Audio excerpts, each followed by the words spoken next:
And welcome to another edition of South Texas Crossfire. This is Attorney Joe Flores reminding you to join us each and every week right here on KTMV with the Lopez family.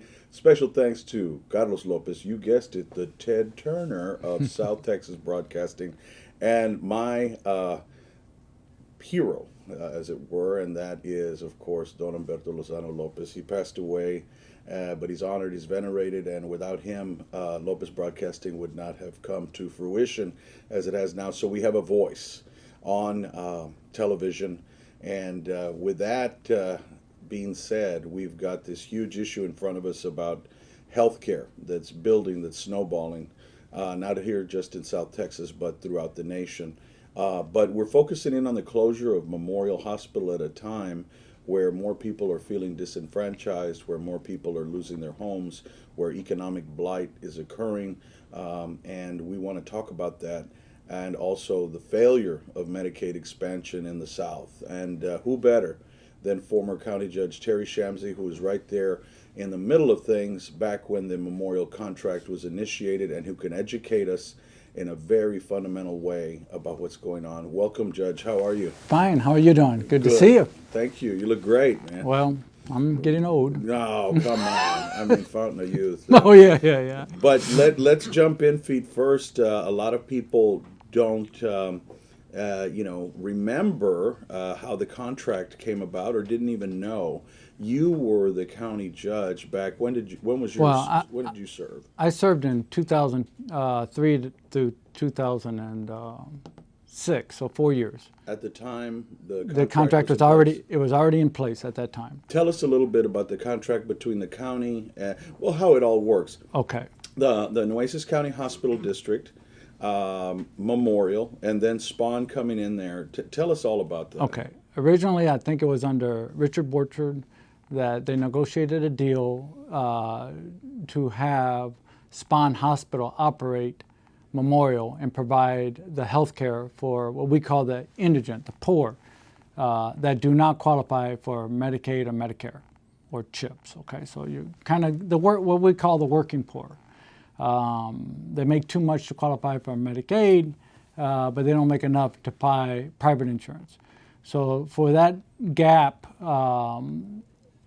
Spawn Hospital was responsible for providing that service, and they would be paid a certain amount every year, and that payment would grow each year. The taxes that are collected from the community, the property taxes, would pay the hospital district, and then the hospital district would turn over that money to Spawn. And then every year there's an accounting to make sure that Spawn is providing the services in order to receive that money. Now, by law, the indigent Spawn, to keep its nonprofit status in Texas, at least. I know in Illinois they're discussing 8%, but in Texas they have to serve a minimum of 4% of the indigent in order to keep, or up to 4%, the minimum standard, providing indigent care. That way they keep their nonprofit status. And a lot of people don't understand what nonprofit has great advantages, doesn't it? Huge advantage. Such as? Such as you don't pay any property tax, you don't pay income tax, there's no sales tax. So you get a good bump, right? And under the law, if it is an emergency care, the hospital, the emergency room, has to provide the benefits anyway, the services to the poor or to anyone that doesn't have insurance. So we're talking about the minimum, 4% for nonprofits, at least here in Texas. And we're also discussing the reimbursement issues. Spawn's in kind of quandary here because, to keep it open, we're looking at the bottom line, financial or fiscal responsibility, but at the same time, what we were talking about is there's some of that sentiment out there that the hospital is old, that it needs to be torn down. When you served, what was the feel of that? Was there some of that discussion going on? There was some discussion, and I know that Spawn, under amendment to the contract, agreed to add extra money every year for the repair and upkeep of the hospital. How much money? I'm going to say it was an additional $3 million on top of the contract per year. Okay. If my memory serves me right. I don't know the numbers as to the cost of what it would take to repair the hospital, or to what extent they're looking at repairing, if the whole hospital or part of it. At I our don't break, know. we're going to be bringing on Mr. Yeah. Hip and talking about that, and nice gentleman, and also a commissioner that is serving now. So, I mean, when we're talking about the issue, let's zoom back, okay? Okay. So what happens when you tear down a hospital, especially like Memorial, there in that area of town? Well, it's not simply I'm going to tear down a hospital. That's a very simplistic view. Okay, what you're talking about is relocating a factory. Basically, is what it is. It's a business. You're relocating the business. You're going to take it from that part of town, and it's my understanding they're going to bring it to a different part of town. When you do that, that affects all the businesses around there, all the housing around there, all the fair market value properties of the buildings around there, homes, Law offices, law Tony offices, Canales, Bonilla the Plaza, Bonilla Plaza. everything. Okay. It also involves the shifting of infrastructure cost, because someone has to provide the infrastructure to the new facility. Okay, that would be the city. They're going to still have to have the water, the sewer, all that capacity. If there's it might change their capacity loads. So you have to include that. It also involves the time to respond and to a tragedy and bring that person to the hospital. How many more minutes does it take to bring a person that might be on the west side of town to downtown versus to Memorial, which is critical, right, to someone's life. It also would involve how would that affect if you have a drop in property values there, how would that affect the residents there and CCISD? And the overall investment these people have made in that part of that community over a number of years to establish their businesses or their homes. It's not a simple equation. And when you have a building and you locate a hospital and it's by the shoreline, that means you only can utilize 1/2 of the surrounding land. Unless you can make Waterworld That's and right. serve, That's right. and So- have an ER on water. That's right. So you lose a benefit there. So it's not just I'm going to build a new hospital. It's a big undertaking. It's a that big has undertaking, ramifications. and you have to really study it. And I think you have to go back to look at some historical plans, what has happened around the nation, and how that affected moving hospitals, and how that has affected poorer areas versus wealthier areas. Who owns the land in the downtown versus who owns the land on this part of town? And so it's a numbers game that is going to be critical, because you're moving a half a billion dollar building is basically what you're doing, and all the industry that goes there for the next 50 years. Right. Well, and this is not new and not to be critical of Spawn. This is a consolidation that is happening throughout the country because of the Affordable Care Act. Right. A lot of the hospitals are having to shift. It's a business, even if it's a nonprofit business, and so you have consolidation of certain healthcare entities because of what? The Medicaid expansion that Sure. the South is not accepting, except for Sure. Arkansas. And- You've got 24 states that are saying no, from Georgia to Texas. Well, they're saying no now because of current leaders, but you don't know what's going to happen 2 years from now, 4 years from now. correct. That's going to change. That formula can change quickly.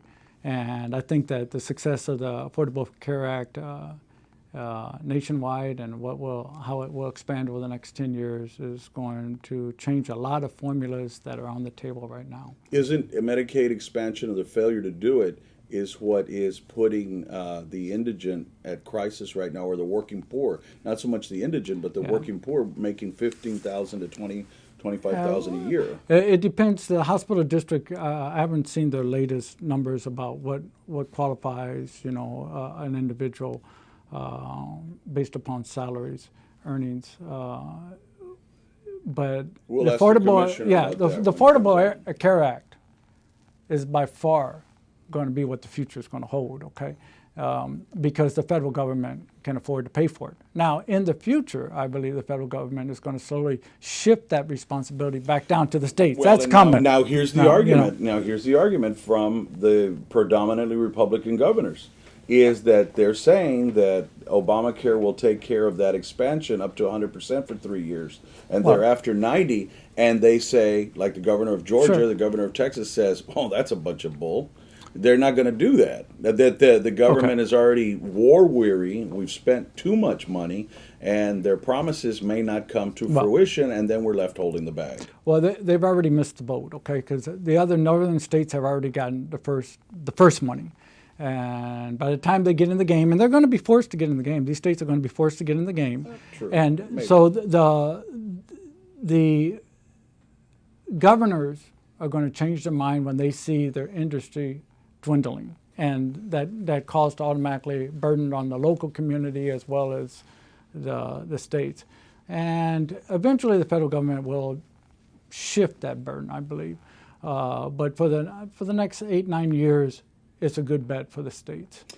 Let's go back here locally, because I think a lot of people out there, and I'm going to talk to Mr. Hipp and the commissioner about this, and also we're going to be bringing on candidate for county judge, Mary Helen Berlanga, and also the journalist here that comes on quite a bit, Homero Villarreal. So, but let's go back to the contract. Okay, what did the contract say?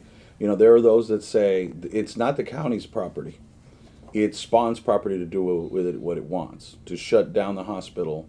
Well, What do you say to that argument? Well, they probably have that authority under their contract, but I think they only have maybe 9 or 10 years left on the contract. Not that long. There's an option, to expand it.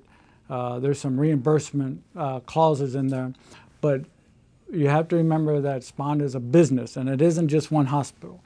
It's located more in one country, Right. multi-billion-dollar business. They're not in it to care for the people. They're in it to make a buck. Okay, that's just bottom line. And you can call it nonprofit, but it is a business. And so if they make a financial mistake at another hospital on either building costs or expansion costs or something like that, they can make up for it in other markets. And this Nueces County has always been a good market for Spawn, because they used to get DISPRO money.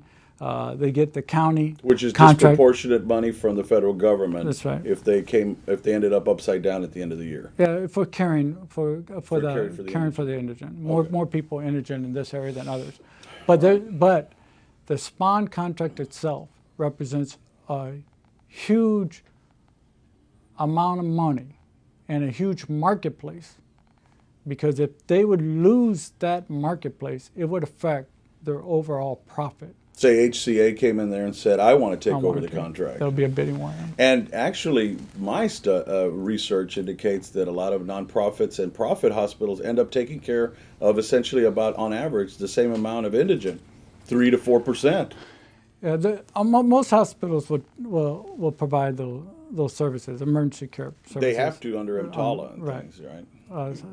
And I think when I was there, doctors regionals and that had some concern about patient shifting and they're That's taking those another calls. question, and then we're going to bring on the other panel. Part of the panel is, okay, we talked about it like a factory, but also, isn't it true that if you close down those psych and trauma services, that smaller hospitals or Spawn Shoreline would be really having to take care of those patients, and maybe we lose our level 2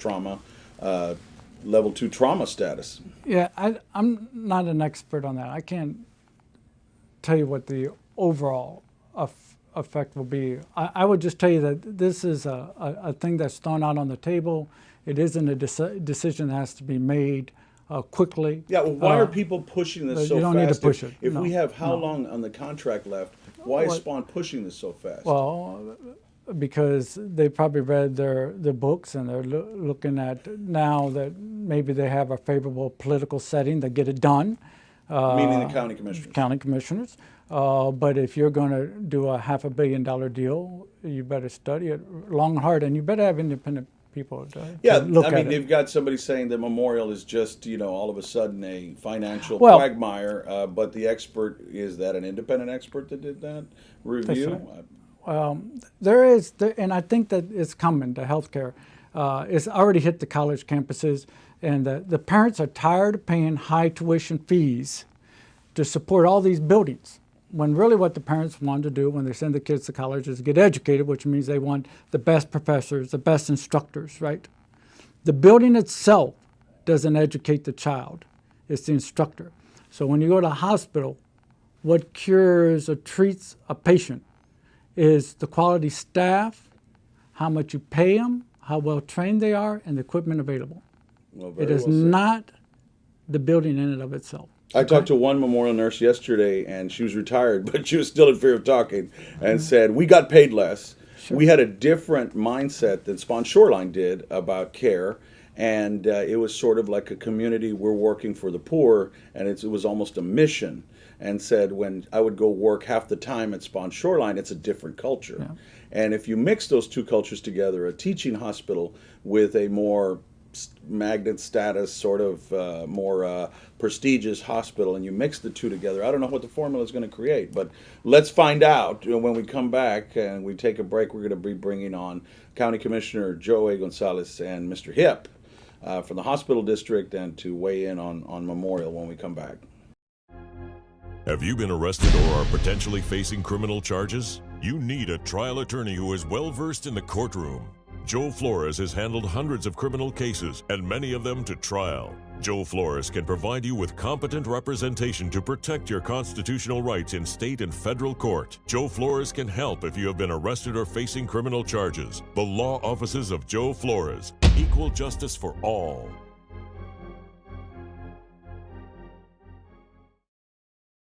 Have you or a loved one suffered a stroke, heart attack, unexplained low blood pressure, or death during dialysis? The FDA has issued warnings and recalled the product GranuFlo and Naturalite used in dialysis. At least one national company failed to warn the public that over 900 people had suffered cardiac arrest or death. A condition called metabolic alkalosis developed, which may have caused the harm. Call the law offices of Joe Flores today. With a combined 25 years of experience in the medical field and as a trial lawyer, Joe Flores can help. Call now.